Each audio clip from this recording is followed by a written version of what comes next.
Hello, everyone. What's it time for? It's time for a spiritual moment. This is the second series on my What's It Time For channel. The first one is What's in the Packs. This one's a little more serious. It's a little more closer to who I am as well. Although I do love What's in the Pack, I am at the very heart of it a Christian and believe in God as well. And so what's it time for? It's time for a spiritual moment. It's a little more serious in the sense that it will go into more spiritual aspects of life, God moments, things that God's taught me, other stuff like that. It's open to anyone, everyone. You don't have to be a Christian to listen to this. God might move you. If he does, awesome. If he doesn't, I'm just praying that everyone who listens and sees this series will be blessed, and that God will show them things that he's shown me. And so for the first episode, I want to go into how we aren't supposed to be afraid, how God can lead us, how God can guide us, how God has created us not to be afraid of this world. If you don't know me, I have a lot of anxiety and worry in my life. In fact, I suffer from anxiety and worry to the point that I take medicine for it. And for a long time as a Christian, my anxiety, my worries, my fears, my doubts, everything else caused me not to be able to get into the fullness of who Christ was. It kind of blocked my faith because it would cripple me. It would make me not want to take risk. It would make me not want to step out. And one time when I was in Honduras, this lady who was in the mountains, she was a prophetess. And when I say prophetess, I mean someone who has God's words come out of them. God uses them to speak. And she was praying and she was speaking over me, and what she spoke was a Bible verse that ended up becoming one of my favorite Bible verses of all time. And it's Joshua 1:9, which says, "Have I not commanded you? Be strong and courageous. Do not be afraid. Do not be discouraged, for the Lord your God will be with you wherever you go." And that is the NIV version.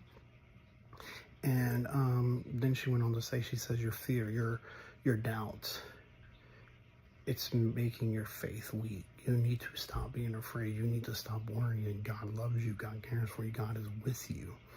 And from that point on, Joshua 1:9 has always been one of my favorite verses, because every time I get afraid, every time I get scared, every time I turn away and don't want to listen to God, at some point, I get back to that verse. And I'm like, why am I afraid? Why am I worried? God said he's with me. He commands me to not be afraid. He says, I am with you. I mean, and look, and in Joshua 1:9, Joshua, he was becoming a leader who had to take on the shoes of Moses, who had just passed away, because God told Moses a long time ago, you weren't going to come into the promised land, because in Numbers,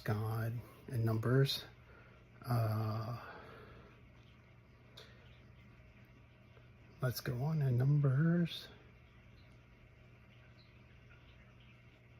20:10-13, Moses got mad at his people, and he got mad at their lack of belief, because they just cost the ability for him to be in the promised land, and they had to wander around for 40 years after Joshua and Caleb went in with 12 people, with various men from the 12 tribes of Israel, and reported on the promised land, brought back big whole pieces of fruit and things like that. But then they also reported on the armies, and Joshua and Caleb were like, hey, let's go. We don't care if these people are giants, if they're strong and powerful.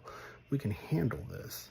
But everyone else listened to the rest of the scouts, who were doubters, who were afraid, who were worried that they would not be able to surpass these strong people, even though God promised that they would have it. So in Numbers 20:10-13, Moses had it. The people were whining, they were complaining, and they were wanting water. And he's like, what do you want me to do? Hit these rocks? so that water could come out, and he did it. But because he did it in anger, God said, you know what? Just like these people who are wandering around for 40 years until the generation of doubters die out, and they won't get to see my promised land because of their fear and doubt. You, because of your anger and not calling on me first, you'll get to see the promised land, but you will not be able to enter it. But Moses, instead of being angry at God, he realized his mistake and he took his consequence and he accepted it.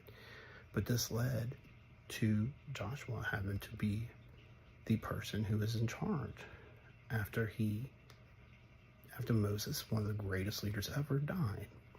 And so there Joshua was on the border of the promised land, getting ready to take these people who were known to be doubters, who were known to flip their faith at the drop of a hat.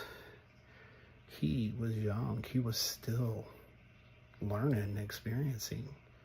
But God said, you're going to lead these people now. Moses is dead. You're going to lead these people. And the people had already accepted him as a leader. All he had to do was step out into the promised land. And he was sitting there. And he was afraid. I mean, heck, I would be afraid too. Heck, I'm afraid whenever I go and teach 20 students sometimes. I was afraid when I used to preach every Sunday. I was afraid of what people would think, what people would do, all these things. But Joshua sat there, and as he did, God said to him in Joshua 1:9, have I not commanded you? Have I not told you already? Be strong and courageous. Don't be afraid of anything. Do not be discouraged with anything. Yeah, Moses died, but I'm with you.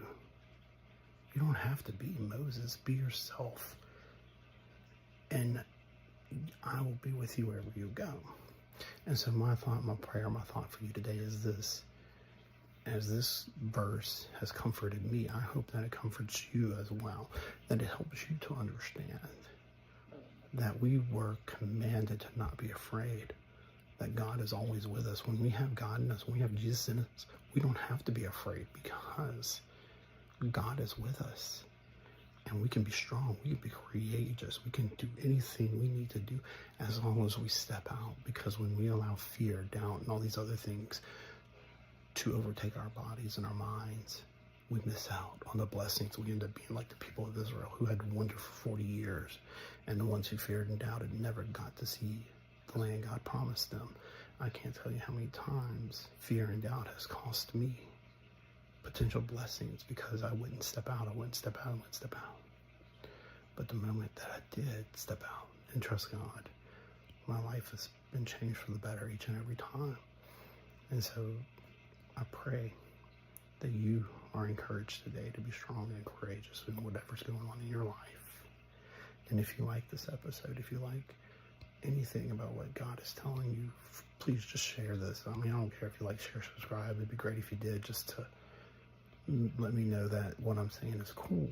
But share this with somebody else who might need it. Share this with anyone who God might be putting on your heart today to share a little bit of encouragement to not be afraid, to not be discouraged, but to trust in Him, because He is always with us.